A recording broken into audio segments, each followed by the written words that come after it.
नमस्कार, आप देख रहे हैं फाइनल कट। मैं हूं आपके साथ आशा सरमाल। चलिए शुरुआत करते हैं जम्मू कश्मीर से जुड़ी खबरों की। सबसे पहले आपको बड़ी खबर दिखाते चले। देखिए, गणतंत्र दिवस के मौके पर जम्मू में सुरक्षा व्यवस्था यहां पर चाक चौबंद कर दी गई है। ये गणतंत्र दिवस से पहले की तैयारियां और शहर भर के अंदर नाके, वाहनों और गानों की पूरी तरह से आप देखिए किस तरह से सघन चेकिंग की जा रही है। बताते चले कि शहर भर में नाके लगाए गए हैं, वाहनों की चेकिंग की जा रही है, आवाजाही पर पूरी तरह से नजर रखी गई है और लोगों की सघन जांच की जा रही है और पुलिस के साथ केंद्रीय अर्धसैनिक बलों की भी तैनाती कर दी गई है। इस वक्त की बड़ी खबर, जहां संदिग्ध गतिविधि दिखने पर पुलिस को सूचना देने की भी आम लोगों से अपील की गई है। गणतंत्र दिवस के मद्देनजर जम्मू शहर में सुरक्षा व्यवस्था को बेहद सख्त कर दिया गया है और किसी भी संभावित खतरे को टालने के लिए जम्मू कश्मीर पुलिस ने शहर के प्रमुख चौराहों, प्रवेश और विकास के साथ साथ देखिए निकास मार्गों पर भी नाके स्थापित किए गए हैं और इन नाकों पर वाहनों की गहन जांच की जा रही है, जबकि वाहनों को लगातार जिस तरह से उनकी आवाजाही है उस पर नजर रखी गई है। पूरी तरह से देखिए वाहनों में सवार लोगों के साथ भी पूछताछ की जा रही है। तो पुलिस द्वारा हर गाड़ी और उसमें रखे गए सामान की बारीकी से तलाशी लेने के बाद ही आगे जाने की अनुमति दी जा रही है। सुरक्षा व्यवस्था को और मजबूत बनाने के लिए जम्मू कश्मीर पुलिस के साथ साथ अर्धसैनिक बलों की भी तैनाती कर दी गई है। संवेदनशील इलाकों में अतिरिक्त गश्त की जा रही है और संदिग्ध गतिविधियों पर कड़ी नजर रखी जा रही है। पुलिस ने आम नागरिकों से सहयोग की अपील करते हुए कहा कि अगर उन्हें कोई संदिग्ध व्यक्ति या वस्तु दिखाई दे तो तुरंत नजदीकी पुलिस स्टेशन या हेल्पलाइन नंबर पर सूचना दें। गणतंत्र दिवस के मद्देनजर जम्मू शहर में सुरक्षा व्यवस्था इस समय कड़ी कर दी गई है। चप्पे चप्पे पर जवानों को तैनात किया गया है और नाके लगाकर वाहनों की और इस समय नागरिकों की भी पूरी तरीके से निगरानी की जा रही है। जम्मू शहर का ये वो इलाका है जहां से अलग अलग डेस्टिनेशन के लिए लोग अपनी यानी कि डेस्टिनेशन जो है वो तय करते हैं। ये रास्ता जो कि मौलाना आजाद स्टेडियम की तरफ भी जाता है और इसी के साथ ये रास्ता जो है वो सेक्रेटरीट की तरफ भी जाता है। यहाँ से अलग अलग जो है वो रास्ते इस जगह से जो है वो मिलते हैं और यहाँ से तमाम जितनी भी गाड़ियां जा रही है जम्मू कश्मीर पुलिस के जवान हर एक पर निगरानी रख रहे हैं। नागरिक यहाँ से गुजर रहा है, वस्तु अपने साथ ली हुई है तो उस पर भी पूरी तरीके से उसकी भी जांच की जा रही है। संदेह जा रहा है तो पूरी तरीके से समय जो है वो जांच करते हुए जम्मू कश्मीर पुलिस के जवान नजर आ रहे हैं। गणतंत्र दिवस आने वाला है, कुछ ही दिन रह चुके हैं, लेकिन उससे पहले सुरक्षा व्यवस्था को और भी ज्यादा कड़ा कर दिया गया है।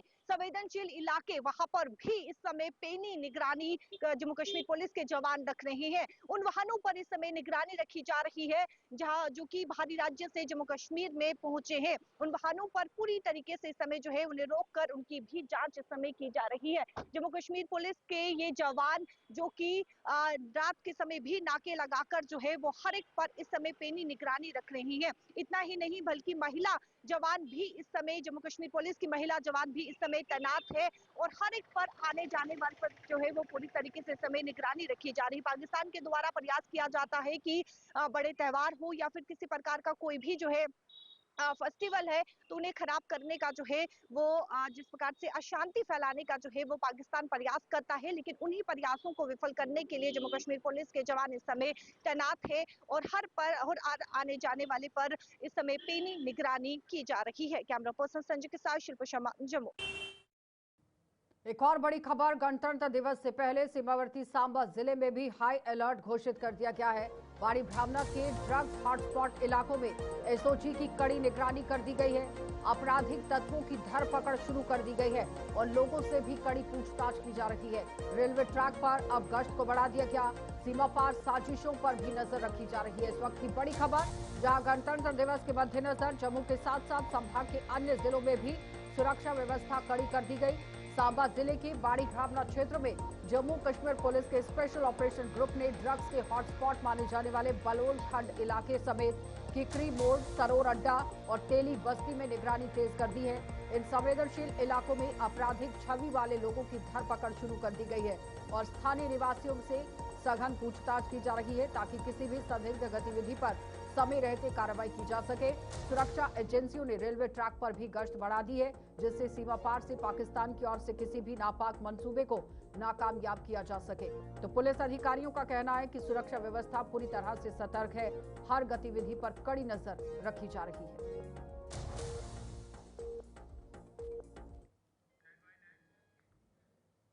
उपराज्यपाल मनोज सिन्हा ने जम्मू में आज राष्ट्रीय स्तर की 2 दिवसीय कॉन्फ्रेंस रीजन के पहले संस्करण का ही उद्घाटन किया। इस 2 दिवसीय कॉन्फ्रेंस का आयोजन youth services and sports department द्वारा किया गया है। सम्मेलन का उद्देश्य खेल नीति और प्रदर्शन के क्षेत्र में देश के शीर्ष विशेषज्ञों, खेल प्रशासकों, कोचों और शिक्षाविदों, खिलाड़ियों को एक साझा मंच लाना है। उद्घाटन सत्र में उपराज्यपाल ने खेलों के माध्यम से युवाओं के संपूर्ण विकास और राष्ट्र निर्माण में खेल संस्कृति की भूमिका पर प्रकाश डाला। इस सम्मेलन में खेल नीति, खेल विज्ञान, प्रतिभा पहचान, बुनियादी ढांचे के विकास और अंतर्राष्ट्रीय स्तर पर प्रदर्शन सुधार जैसे विषयों पर विचार विमर्श किया जा रहा है। माननीय मुख्य अतिथि एवं विशिष्ट अतिथियों के सम्मान में स्वागत में शब्दों के साथ सृजन का जा रहा है। स्कूल स्टार से लेकर हाई परफॉर्मेंस पाथवे तक एजुकेशनल करिकुलम का हिस्सा बनाया जाए, इसका प्रयत्न प्रारंभ हुआ है। और 2020 में जो राष्ट्रीय शिक्षा नीति, नेशनल एजुकेशन पॉलिसी देश में लंबे समय बाद बनी, तो जो क्रेडिट सिस्टम है, मैं समझता हूं वो भी स्पोर्ट्स को बढ़ावा देने में मैं मानता हूं कि काफी मदद करने वाला है। अब स्पोर्ट्स में भी स्टार्टअप शुरू हो गए हैं देश में। जम्मू कश्मीर में भी उस काम को हम कैसे आगे बढ़ा सकते हैं, मुझे लगता है कि इस पर हमें ध्यान देना होगा। और मैं मानता हूं कि स्पोर्ट्स एक ऐसा इंस्ट्रूमेंट है जो कॉलेज और यूनिवर्सिटी कैंपस में नेतृत्व और चरित्र निर्माण ये दोनों सुनिश्चित करता है। स्पोर्ट्स के माध्यम से स्टूडेंट्स के भीतर जिम्मेदारी, निर्णय लेने की क्षमता और जवाबदेही का जन्म होता है और आगे चलकर भविष्य में यही लोग स्वाभाविक रूप से नेतृत्वकर्ता बनते हैं, जिसका प्रभाव एजुकेशन पर, एंटरप्रेन्योरशिप पर, पब्लिक सर्विस पर विशेष रूप से पड़ता है। ये सच है कि स्पोर्ट्स का आर्थिक और विकासात्मक प्रभाव भी बहुत गहरा होता है। Training, coaching, infrastructure, event management, sports science, sports medicine, media, अनेक क्षेत्रों में अब रोजगार के नए अवसर पैदा हुए हैं। जम्मू कश्मीर में भी स्पोर्ट्स पर्सन के रोजगार के अवसरों के बारे में क्या किया जा सकता है, इस पर भी हमें विचार करना होगा। स्पोर्ट्स इंफ्रास्ट्रक्चर में निवेश से स्कूल और कॉलेज स्तर पर टैलेंट्स को आगे बढ़ने का अवसर मिलता है। कैंपस में और अधिक रचनात्मक, उत्पादक और संतुलित व्यवस्था हम स्पोर्ट्स के माध्यम से बना सकते हैं। देश और जुनून के साथ खेलता है तो वो केवल मैच नहीं जीतता है, बल्कि भारत के भविष्य को आकार देता है। स्पोर्ट्स के मैदान में जाति, धर्म, भाषा, आर्थिक स्थिति, ये सारे भेद मिट जाते हैं। टीम स्पिरिट में समझता हूं कि आपसी सम्मान, सहयोग और विश्वास को सबसे ज्यादा बढ़ाती है। समुदायों को भी एक साथ लाने में स्पोर्ट्स का बड़ा भारी योगदान है। गर्व और एकता के साथ जब आपस में भाईचारे का संबंध बना करके एक खिलाड़ी दूसरे खिलाड़ी से ये समय साझा करता है, तो उसका प्रभाव समाज पर बड़ा व्यापक रूप से पड़ता है। जब अलग अलग पृष्ठभूमि के युवा साथ खेलते हैं, जीतते हैं, समाज को समानता और सामूहिक शक्ति का एक मजबूत संदेश उससे मिलता है और तब एक भारत श्रेष्ठ भारत की परिकल्पना को भी नौशहरा में आज बॉर्डर स्पोर्ट्स फेस्टिवल 2026 का भव्य आयोजन किया गया। कार्यक्रम का उद्घाटन जम्मू कश्मीर के उप मुख्यमंत्री सुरेंद्र चौधरी और खेल मंत्री सतीश शर्मा ने किया। इस अवसर पर उन्होंने युवाओं को खेलों से जोड़ने, सीमावर्ती क्षेत्रों से यहां खेल ढांचे को मजबूत करने की प्रतिबद्धता को दर्शा दिया है और फेस्टिवल के दौरान कबड्डी, कुश्ती और रस्साकशी जैसे पारंपरिक खेल प्रतियोगिताएं आयोजित की गई, जिनमें बड़ी संख्या में स्थानीय युवाओं ने भाग लिया। उप मुख्यमंत्री और खेल मंत्री ने नौशहरा स्पोर्ट्स स्टेडियम में वॉलीबॉल कोर्ट, प्रैक्टिस पिच और अन्य खेल सुविधाओं के निर्माण कार्य का शिलान्यास भी किया। उन्होंने कहा कि खेल न केवल युवाओं को स्वस्थ बनाते हैं, बल्कि अनुशासन, टीम भावना और राष्ट्र निर्माण में भी महत्वपूर्ण भूमिका निभाते हैं।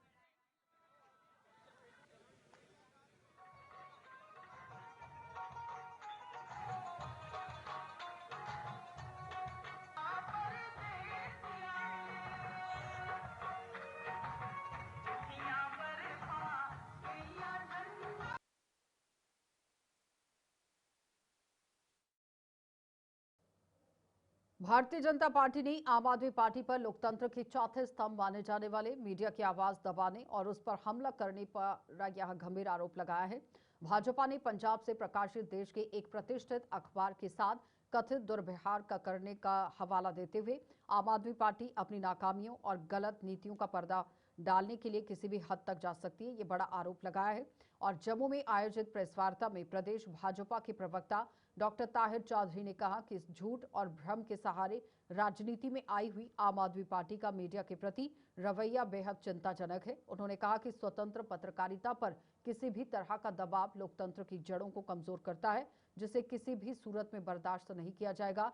डॉक्टर तारिक चौधरी ने जनता से अपील की है कि वे आम आदमी पार्टी के नेताओं और उनकी नीतियों से सतर्क रहें और आने वाले समय में पंजाब में लोकतांत्रिक मूल्यों की रक्षा के लिए पार्टी को आईना दिखाएं। आम आदमी पार्टी का जो चेहरा है देश के आवाम के सामने है, क्योंकि मीडिया हाउसेस के ऊपर अटैक किया जा रहा है। प्रिंट मीडिया हाउसेस के ऊपर जो भी देश के बड़े बड़े मीडिया हाउसेस जब आम आदमी पार्टी की किसी इशू को पब्लिक के सामने रखते हैं, उनके अंदरूनी हालात को पब्लिक के सामने जब पेश किया जाता है, तो उसके ऊपर आम आदमी पार्टी कोई ना कोई इन्वेस्टिगेशन स्टार्ट कर देती है। हाल ही में हमने देखा पंजाब केसरी परिवार के ऊपर, पंजाब केसरी न्यूज़पेपर के ऊपर, जो आम आदमी पार्टी पंजाब में जो कुछ कर रही है, ऐसी चीज़ें नहीं होनी चाहिए। एक प्रिंट मीडिया और इलेक्ट्रॉनिक मीडिया ऐसी चीज़ है जो किसी भी पॉलिटिकल पार्टी के ऊपर अगर कोई चीज़ पॉजिटिव हो रही है तो वो आवाम तक पहुंचाती है, अगर कोई चीज़ गलत हो रही है तो वो भी आवाम तक, प्रिंट मीडिया की ड्यूटी और इलेक्ट्रॉनिक मीडिया की ड्यूटी बनती है आवाम तक पहुंचाने की। लेकिन भारत देश के अंदर एक ऐसी पार्टी की शुरुआत होना जिसकी शुरुआत ही झूठ से हुई थी, फ्रॉड से हुई थी। रामलीला मैदान से संघर्ष करके ये लोग किसी तरह पावर में आए थे। दिल्ली की जनता को गुमराह किया गया था, दिल्ली की माओं के साथ झूठ बोला गया, बेटियों के साथ, बच्चों के साथ, चाहे उसमें फ्री मेट्रो के ट्रैवल की बात की जाए, चाहे इवनिंग क्लिनिक्स की बात की जाए, चाहे एजुकेशन सिस्टम की बात की जाए। वो चीज़ें आहिस्ता आहिस्ता जब ओपन हुई हैं तो दिल्ली की जनता ने आम आदमी पार्टी को बिल्कुल सिरे से निकाला है। आज आम आदमी पार्टी दिल्ली में कहीं नज़र नहीं आ रही। और केजरीवाल जब से वहाँ से हारे हैं, उन्होंने कभी भी दिल्ली के अंदर पाँव नहीं रखा। बदकिस्मती ये है कि पंजाब सरकार में वो अपनी भगवत मान सरकार का पूरा प्रोटोकॉल का एंजॉय पंजाब में करते हैं, और पंजाब में भी वैसे ही गुंडागर्दी की शुरुआत कर दी है। अगर किसी न्यूज़पेपर में गलत आर्टिकल ऐसा आता है कि जिसमें दिखाया जाता है कि आम आदमी पार्टी क्या कर रही है, तो उन न्यूज़पेपर्स को जला दिया जाता है, उन जर्नलिस्ट के ऊपर केस चला दिए जाते हैं, इन्वेस्टिगेशन स्टार्ट कर दी जाती है। ये चीज़ भारतीय जनता पार्टी कभी बर्दाश्त नहीं करेगी। तो ये चीज़ें आज पूरा देश का आवाम भी समझता है, जम्मू कश्मीर का आवाम भी समझता है। मुझे लगता है कि ऐसे लोगों से हमें बचना चाहिए, और ऐसे लोगों की जहाँ जहाँ पे भी चीज़ें सामने आएंगी उनको पब्लिक तक।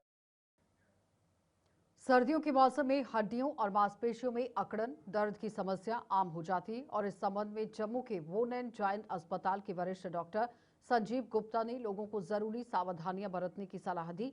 डॉक्टर संजीव गुप्ता ने कहा कि ठंड के कारण मांसपेशियां सिकुड़ जाती हैं, जिससे जोड़ों में जकड़न और दर्द बढ़ जाता है।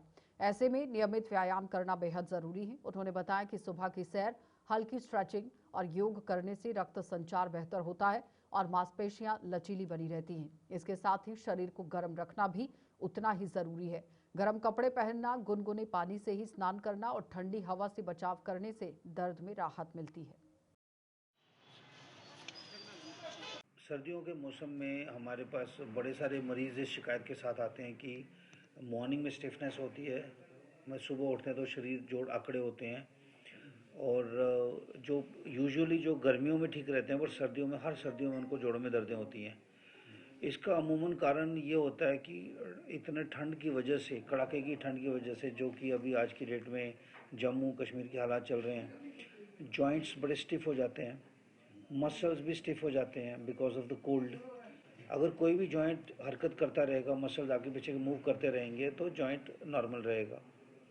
दूसरा चीज़ जो है सर्दियों में ठंड की वजह से ही हमारा एक्टिविटी लेवल भी बड़ा कम हो जाता है। हमारी जो हरकत है, एक्सरसाइज, वॉक वगैरह, ठंड के मौसम में धूप भी कम निकलती है, सूरज कम निकलता है, सनलाइट का एक्सपोजर कम होने से विटामिन डी की डेफिशिएंसी, जो कि वैसे ही बड़ी रैम्पेंट है हमारे एरियाज़ में, वो ज़्यादा हो जाती है। ठंड के मौसम में प्रेशर की चेंजेस होने की वजह से घुटनों के जॉइंट्स, जैसे खास करके जिनको आर्थराइटिस होती है, उनके जॉइंट के कुछ टिश्यू स्वेलअप कर जाते हैं, जिसकी वजह से भी उनको पेन वगैरह हो सकता है। जैसे अगर हमारा हाथ ठंडा है या पैर ठंडे हैं तो उसकी ब्लड की वेसल्स जो हैं वो थोड़ी सी और सिकुड़ जाती हैं, जिसकी वजह से ब्लड फ्लो कम हो जाता है, और ब्लड फ्लो कम होने से जो है पेन की सेंसिटिविटी बढ़ जाती है, नर्व्स की जो सेंसेशन का जो सेंसिटिविटी है वो ज़्यादा हो जाता है। तो ये सब कुछ कारण है जिसकी वजह से सर्दियों के मौसम में ये जोड़ों की अकड़न और दर्द की शिकायत ज़्यादा होती है। तो सबसे इम्पोर्टेंट मैसेज ये देना चाहूँगा कि कीप योर सेल्फ वार्म। अगर हम अपने आप को वार्म रखेंगे विद वार्म क्लोथिंग, वो हेल्प करेगा। हाथों को, पैरों को हमने ग्लव्स और सॉक्स वगैरह से बचाना चाहिए। एक्सट्रीम कोल्ड से अवॉइड करना चाहिए। दूसरा, हमें अपना एक डिसिप्लिन लाइफस्टाइल जीना चाहिए। अगर हम गर्मी में वॉक करते हैं तो सर्दियों में भी विद प्रोटेक्टेड क्लोथिंग हमें वॉक करना चाहिए अपने, ताकि मसल्स का टोन हमारा बरकरार रहे। और सन एक्सपोजर अगर नहीं हो रहा है तो हमें vitamin D. Jammu Kashmir employees and worker joint action committee ने एक बार फिर से अपनी लंबित मांगों को लेकर सरकार पर दबाव बढ़ा दिया है। कमेटी ने सभी डेली वेजर्स को तुरंत प्रभाव से नियमित करने, कार्यरत सरकारी कर्मचारियों की समस्याओं के समाधान और रिटायर हो चुके मुलाजिमों को पेश आ रही दिक्कतों को दूर करने की मांग की। ज्वाइंट एक्शन कमेटी के अध्यक्ष बाबू हुसैन मलिक ने जम्मू में आयोजित एक प्रेस कॉन्फ्रेंस को संबोधित करते हुए कहा कि सरकार अब तक कर्मचारियों, वेतनभोगियों और पेंशनर्स की उम्मीदों पर खरी नहीं उतर पाई है। उन्होंने आरोप लगाया कि बार बार ज्ञापन और आश्वासन मिलने के बावजूद जमीनी स्तर पर कोई ठोस कार्रवाई नहीं की गई। अरसा 30 साल हो चुके हैं। ये लोग बड़े दयानतदारी और ईमानदारी के साथ अपनी ड्यूटी सर अंजाम देते हैं, लेकिन बदले में इनको क्या दिया जाता है? सिर्फ 9,300 रुपया, आशा वर्कर को 2,000 रुपया, आंगनवाड़ी को 5,000 रुपया और होमगार्ड कर्मचारी जो हैं सिर्फ 2,700 रुपया उनको दिया जाता है, और कुक्स को 1,000 रुपया दिया जाता है। और हम ये कहना चाहते हैं कि सरकार इसके लिए कोई ठोस पॉलिसी बनाए। इसके साथ जो मुलाजिम रिटायर हो चुके हैं, 1 साल का अरसा गुजर चुका है, अभी तक उनके जो अमालूमेंट हैं, चाहे वो जीपी फंड है, लीव सैलरी है, कम्यूटेड है, ग्रेजुएटी है, पड़े हुए हैं। हम ये कहना चाहते हैं कि मुलाजिम जो रिटायरमेंट होता है उसका पैसा तो मिलना चाहिए, लेकिन 1 साल का अरसा गुजर चुका है, अभी तक वो पैसा नहीं मिला। नंबर 3 डिमांड है मेडिकल नर्सेस, जो लद्दाख में या डिफरेंट यूटी या स्टेट में 1,000 रुपया दिया जाता है और यहाँ सिर्फ 300 रुपया दिया जाता है। किश्तवाड़ जिले के पाडर क्षेत्र में कजाई गांव का मुख्य पुल ध्वस्त हो जाने से पूरे इलाके का सड़क संपर्क पूरी तरह से बाधित हो गया है। बताया जा रहा है कि ये पुल काफी पुराना और जर्जर हालत में था, जो अचानक भर भरा कर गिर गया। हादसे के समय पुल से एक गाड़ी गुजर रही थी जो इसकी चपेट में आ गई। गनीमत ये रही कि वाहन में सवार सभी लोग बाल बाल बच गए और किसी को गंभीर चोट नहीं आई। पुल के गिरने से स्थानीय लोगों को भारी परेशानी का सामना करना पड़ रहा है, क्योंकि ये पुल कई गांव को जोड़ने का प्रमुख माध्यम था। घटना की सूचना मिलते ही प्रशासनिक अधिकारी मौके पर पहुंचे और स्थिति का जायजा लिया गया। स्थानीय निवासियों ने जिला प्रशासन से मांग की है कि अस्थायी वैकल्पिक व्यवस्था के साथ साथ नए पुल का निर्माण जल्द से जल्द किया जाए।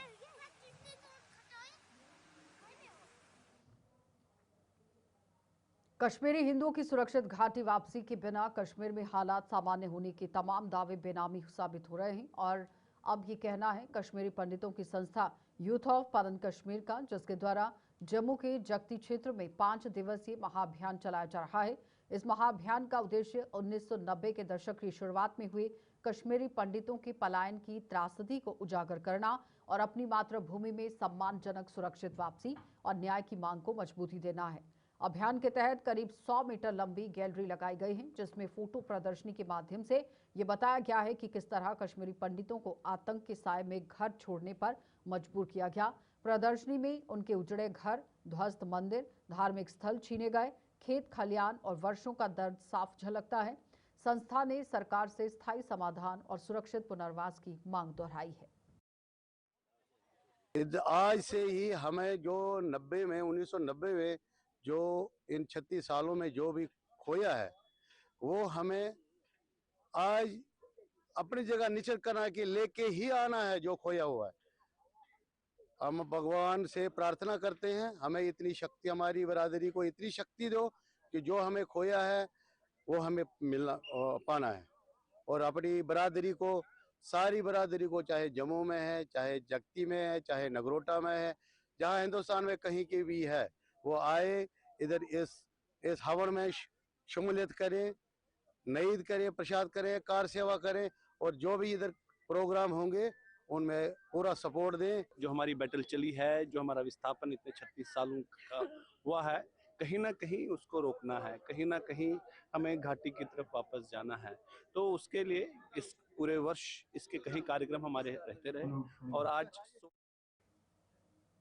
बिश्नाह में आज एक बड़े निवेश कंपनी घोटाले को उजागर किया गया। आरोप है कि यहां मेसर्स स्टाइलो एंटरप्राइजेस के ही नाम से संचालित ये कंपनी, जो फर्जी कंपनी गुरमीत सिंह और बंटी पुत्र मदनलाल निवासी बरकल कॉलोनी, तहसील मरहीन, जिला कठुआ द्वारा शुरू की गई थी, जिसे बाद में देश भर में फैलाया गया और प्रेस कॉन्फ्रेंस में बताया गया कि कंपनी ने ऊंचे मुनाफे का लालच देकर लोगों से निवेश कराया और फिर करोड़ों रुपए की ठगी को अंजाम दिया।